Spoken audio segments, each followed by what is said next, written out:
all we need to do is make a sincere endeavor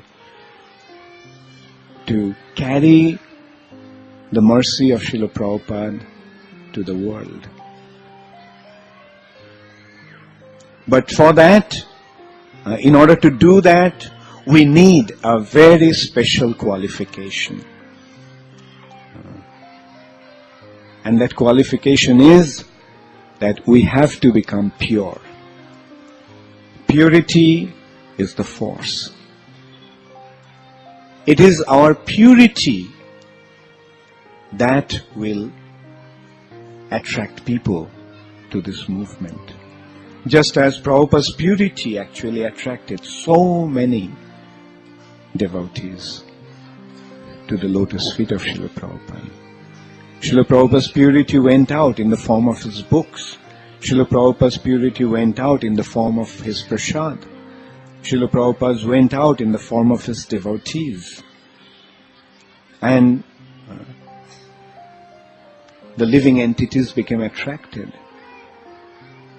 Prabhupada often used to quote a line, Krishna shakti bina nahe, pravartan.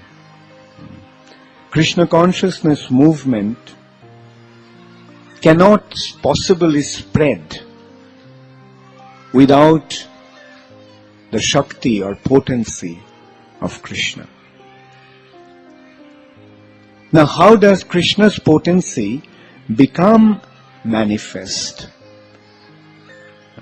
Krishna's potency becomes manifest through our purity, through the devotee, through his devotees' purity. And what is the sign of purity? The sign of purity is in surrender. The purer we become, more surrendered we will become. Or the other way around. The more we surrender, the purer we become. Actually, our impurity is our false ego. Our impurity is our false ego. And what is the false ego? The false ego is the understanding or the feeling that I am great. I don't need anyone's help. I am the greatest. I am the supreme. Which ultimately comes out in the form of I am the enjoyer.